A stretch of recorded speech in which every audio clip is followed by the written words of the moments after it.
Oke, selamat datang kembali teman-teman di tutorial C# dasar untuk game developer. Dan kita kali ini sudah mencapai ke bab yang menceritakan tentang fungsi di dalam C#. Oke, anggaplah teman-teman kalau kita lagi bikin game, kita punya sebuah codingan yang kita mau jalankan untuk main karakter kita nih ceritanya.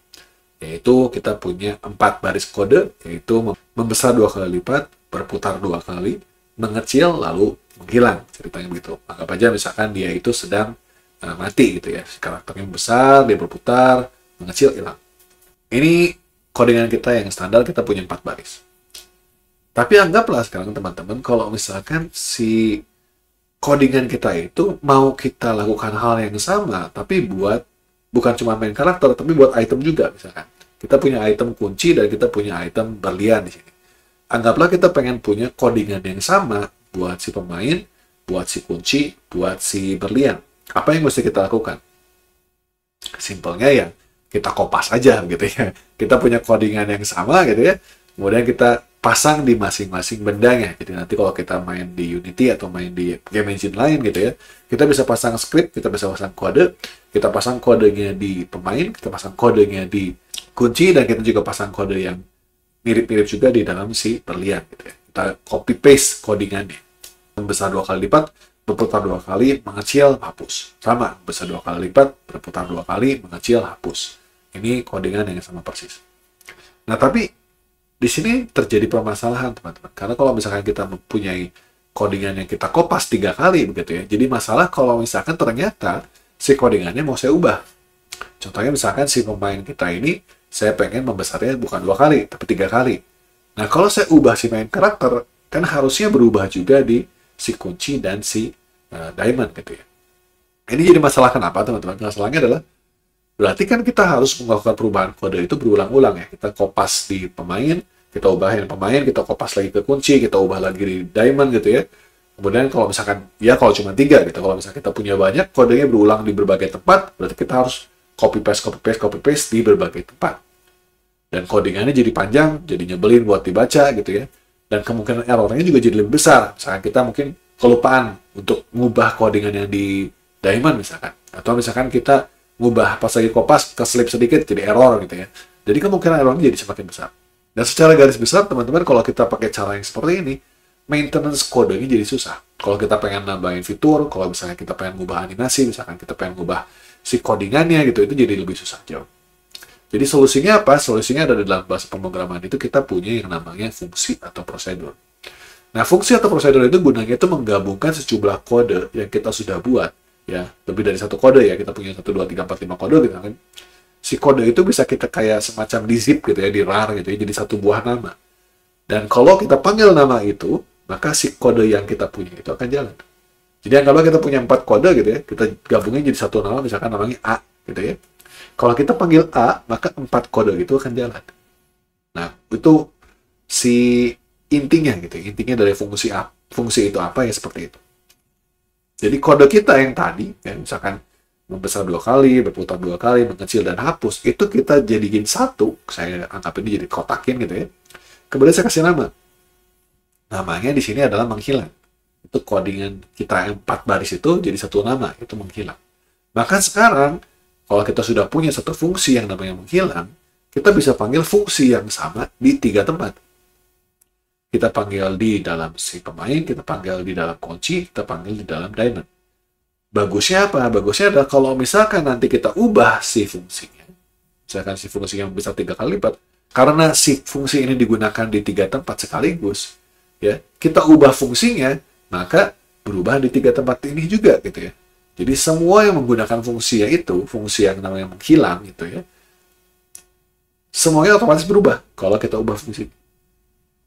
Nah, gitu ya teman-teman. Jadi karena kita sudah memisahkan codingan kita ini jadi satu buah fungsi, ya, dan terus fungsi itu dipakai berulang-ulang di dalam codingan kita gitu ya. Kalau fungsi itu kita ubah, maka kita nggak perlu ngubah lagi di tempat-tempat lain, karena tempat-tempat yang lain itu cuma semua sudah panggil nama fungsinya aja, nggak perlu tahu dalamnya seperti apa. Ya, kurang lebih seperti itu ya teman-teman. Nah, ayo kita langsung aja ke prakteknya. Nah, untuk bikin sebuah fungsi, teman-teman, kita perlu 3 hal. Kita perlu bikin deklarasi, kita perlu isi fungsinya, lalu baru kita bisa panggil. Jadi sama seperti kita punya variabel, yang langkah pertama yang harus kita lakukan adalah kita harus bikin dulu deklarasi. Kita harus bilang dulu sama C# kita punya sebuah fungsi. Kalau dulu kan kita bilangnya kita punya sebuah variabel. Sekarang kita bisa bilang kita punya sebuah fungsi. Oke, nah ini adalah sintaksnya. Sintaksnya dari sebuah fungsi itu kayak begini, teman-teman. Ada 3 bagian besar. Ada bagian yang namanya return value, ada yang namanya nama fungsi, dan ada namanya parameter. Baru kurung kurung buka, kurung kurung tutup, dalamnya ada blok kode. Ini kayak if atau for gitu ya, mirip seperti itu. Nah, di sini saya harus disclaimer dulu. Disclaimer saya adalah seperti ini, teman-teman. Jadi, C# itu sebenarnya adalah bahasa yang kita sebut sebagai Object-Oriented Programming. Nah, di dalam Object-Oriented Programming, biasanya kita nggak menggunakan yang namanya fungsi begitu saja. Biasanya kita menggunakan ada yang namanya method. Nah, method itu fungsi yang ada di dalam sebuah kelas. Gitu ya.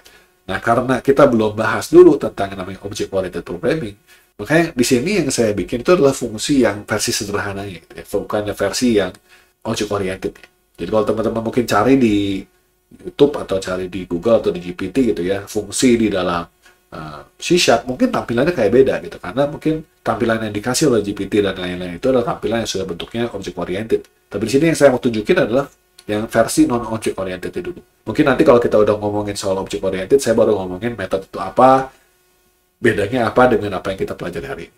Oke, kita akan ngomong dulu sekarang tentang yang pertama dulu, yaitu yang namanya return value di sini. Nah, return value ini, berdasarkan return value, teman-teman, fungsi itu ada 2 jenis. Ada fungsi yang mengembalikan nilai. Ada fungsi yang tidak mengembalikan nilai. Jadi, fungsi yang mengembalikan nilai itu kalau fungsinya selesai, kalau dia sudah dipanggil gitu ya, akan jadi satu buah nilai. Contohnya misalkan fungsi tambah. Fungsi tambah itu misalkan dia minta 2 buah angka, lalu ditambahkan, selesai. Tapi kan ketika dia selesai, ada angka yang jadi hasil dari fungsi tersebut. Nah, itu namanya fungsi yang mengembalikan nilai. Nah, fungsi yang tidak mengembalikan nilai, itu artinya kalau kodenya selesai, tidak ada sebuah nilai yang menjadi hasil dari fungsi tersebut. Misalkan ada fungsi untuk membuat bintang-bintang, misalkan kayak kemarin ya, di video sebelum-sebelumnya gitu. Kita bikin bintang yang menjejer ke samping. Kalau kita bikin bintang yang menjejer ke samping, kita sudah nampilin, tidak ada nilai lagi yang kita kembalikan. Tidak ada nilai lagi yang kita hasilkan dari fungsi tersebut. Jadi itu ya, bedanya ada 2 itu ya. Ada fungsi yang mengembalikan nilai, ada fungsi yang tidak mengembalikan nilai. Nah, kalau fungsi yang mengembalikan nilai, maka return value-nya itu harus sesuai tipenya dengan tipe yang dikembalikannya. Jadi kalau si fungsi tambah yang tadi kita buat itu menambah 2 buah integer dan hasilnya integer, maka return value-nya integer. Kalau hasilnya adalah string, return value-nya adalah string, dan seterusnya. Kalau fungsinya tidak mengembalikan nilai, maka return value-nya adalah void. Void itu artinya kosong. Jadi tidak ada yang dikembalikan. Itu adalah si return value-nya. Jadi deklarasinya berbeda, teman-teman. Kalau deklarasi dari fungsi yang mengembalikan nilai, itu ada return value-nya, baru nama nilainya, baru parameter. Nanti saya jelasin parameter belakangan gitu ya. Di sini juga ada yang tidak mengembalikan nilai. Bedanya di sini adalah void, bukan tipe data. Jadi depannya itu, kalau yang ini tipe data, integer, string, float, dan lain-lain. Di sini selalu void. Karena dia bilang bahwa fungsi ini tidak mengembalikan nilai. Oke ya, itu perbedaannya. Oke, nah berikutnya, dari bagian kedua daripada habis return value, kita punya yang namanya nama fungsi. Nah, sebenarnya nama fungsi itu bebas. Ada sih aturannya, teman-teman, seperti misalkan tidak boleh diawali dengan angka gitu ya, tapi teman-teman bisa carilah aturan itu di internet gitu ya. Kalau teman-teman bikinnya pakai kata, ya udah pasti bisa gitu ya. Nah, fungsi ini sebenarnya sebisa mungkin si fungsi itu namanya mewakili apa yang si fungsi itu lakukan. Jadi kalau kodenya adalah gunanya untuk misalkan menghancurkan musuh, ya berarti fungsinya namanya menghancurkan musuh. Jangan dibolak-balik atau jangan dibikin kayak fungsi A, B, C, D, E gitu ya. Kita nggak tahu fungsinya namanya apa, gunanya buat apa gitu ya. Kalau kita punya fungsi yang namanya sesuai dengan apa yang dia lakukan, maka nanti ketika kita baca lagi codingan kita jadi ngerti, oh ini buat ini gitu ya. Tapi kalau kita bikinnya A, B, C, D dan sesuatu yang tidak jelas gitu ya, maka nanti kita jadi pusing sendiri ketika kita lagi mengelola game kita gitu, kita pengen update gamenya gitu ya, kita jadi pusing. Berikutnya kita punya blok isi ya kayak biasa ya, kita punya looping boleh, block for boleh, branching, pokoknya codingan biasa aja blok isinya. Lalu terakhir kita punya parameter itu menyatakan input apa saja yang dibutuhkan oleh sebuah fungsi. Parameter ini bisa banyak dan bisa, tapi harus ditentukan si nama dan tipe datanya langsung di dalam deklarasinya. Nanti kita coba lihat ya. Jadi misalkan contohnya sebuah fungsi yang menghitung sebuah luas segitiga, misalkan pasti dia akan butuh dua nilai. Karena kan kalau kita pengen menghitung luas segitiga, kita butuh alas, kita butuh tinggi. Maka kita punya parameternya dua, yaitu alas dan tinggi. Nah, tinggal tergantung teman-teman pengen alasnya float atau integer gitu ya. Tingginya float atau integer. Parameter itu sifatnya seperti membuat variabel yang ada pada fungsi tersebut, tapi nilai dari variabel berasal dari luar. Nah, ini supaya teman-teman mengerti, mungkin kalau cuma dijelasin seperti ini nggak ngerti gitu ya. Kita coba aja langsung ke contoh gitu ya. Oke. Oke, ini codingan kita yang kemarin, kita komentar dulu teman-teman supaya easy, supaya nggak mengganggu begitu ya. Oke, nah sekarang kita akan bikin dua buah fungsi. Kita akan bikin fungsi yang mengembalikan nilai, kita akan bikin fungsi yang tidak mengembalikan nilai. Contoh fungsi yang mengembalikan nilai, kita akan bikin sebuah fungsi namanya integer tambah. Lalu di sini kita akan bikin parameternya dua, yaitu parameter pertama namanya angka 1, parameter kedua namanya angka 2. Jadi ini return value-nya, ini nama fungsinya, tambah ya. Yang di dalam kurung, ini adalah parameter. Oke, kita punya dua buah parameter. Parameter yang pertama namanya angka 1 dengan tipe datanya integer. Parameter kedua namanya angka 2 dengan tipe datanya juga integer. Kita kurung kurang buka, kurung kurang tutup. Nah, di sini kita bisa punya codingan lebih dari satu baris. Terserah teman-teman mau panjang juga boleh gitu ya. Tapi biasanya satu buah fungsi ya biasanya nggak panjang-panjang amat sih. Oke, di sini kita mau bilang misalkan kita pengen punya sebuah nilai hasil adalah angka 1 ditambah dengan angka 2. Lalu di sini ada sebuah keyword yang penting banget buat fungsi yang mengembalikan nilai, yaitu yang namanya return.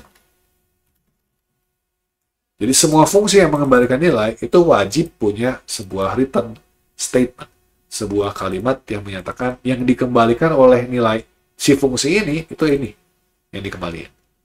Jadi kalau fungsi tambah itu dipanggil, maka hasilnya itu ini.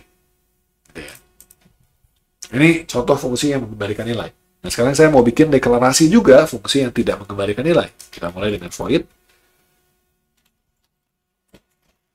Misalkan seperti ini. Nah, parameter juga, kalau teman-teman tidak perlu parameter, kita bisa kosongin. Misalkan di sini saya mau bikin console write line.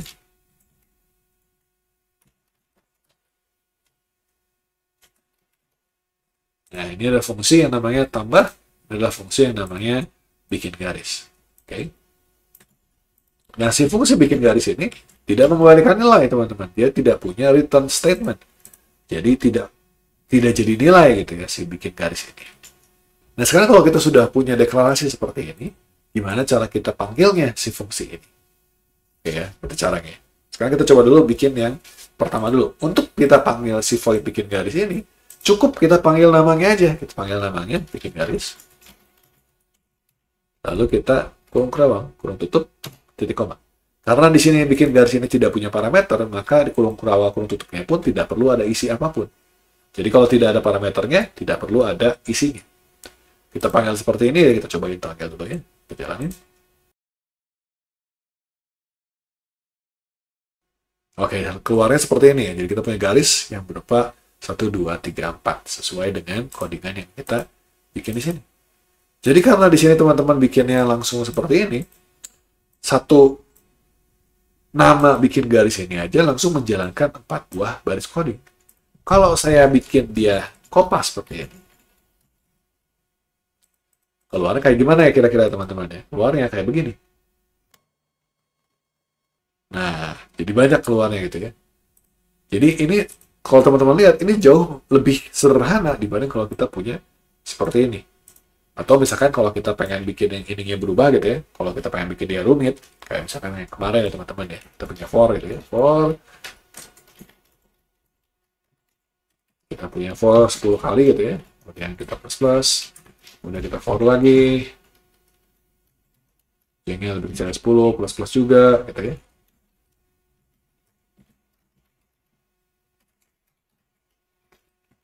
Kita kasih garis begini.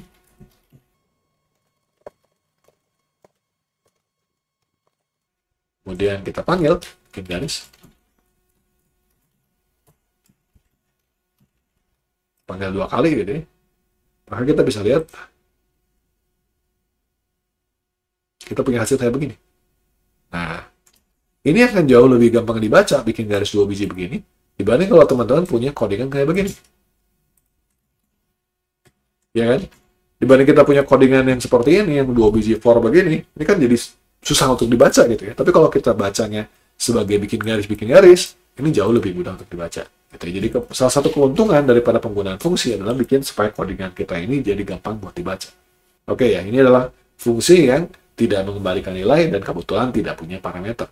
Oke, nah sekarang kita mau coba untuk menggunakan fungsi yang punya parameter dan mengembalikan nilai. Oke, kita balik lagi ke atas. Kita udah punya nih si fungsi tambah di sini. Si fungsi tambah kita ini punya angka 1, angka 2, dan return hasil. Kalau kita mau panggil fungsi ini, ya sama sebenarnya tambah. Kita panggil namanya.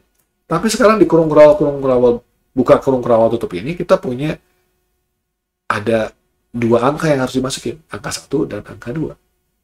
Nah, di sini saya bisa masukin misalkan angka 2,3. Tambah 2,3, artinya 2 ini akan masuk ke variabel angka 1, 3 ini akan masuk ke variabel angka 2. By the way, ini namanya argumen. Jadi argumen pertama itu masuk ke parameter pertama, argumen kedua itu masuk ke parameter kedua. Nah, ini biasanya di bahasa-bahasa pemrograman itu seperti itu. Tapi ada juga bahasa pemrograman yang tidak ada urutannya juga bisa sih. Oke, bisa kita spesify khusus bisa. Jadi kita bisa panggil seperti ini, atau misalnya kita punya tambah 12,5, gitu. Ini juga bisa. Atau kalau misalnya kita punya integer A sama dengan 2, gitu ya, kita bisa aja panggil tambah A,2. Ini juga bisa, teman-teman. Nah, kalau kita panggil A,2 di sini, A-nya itu nilai daripada A, itu di-copy ke angka 1. Nah, si fungsi ini, teman-teman, itu mengembalikan nilai, itu mengembalikan si hasilnya. Nah, tapi kalau kita panggil seperti ini, si program kita nggak akan nampilin apapun, karena tidak ada yang di console write gitu ya. Kalau kita pengen menyimpan nilai yang dihasilkan, kita harus pasang dia dalam sebuah variabel, misalkan temp gitu. Kita panggil temp-nya adalah tambah 2,3, temp adalah tambah 12,5, dan sini temp adalah tambah A,2. Kita bisa tampilin kan.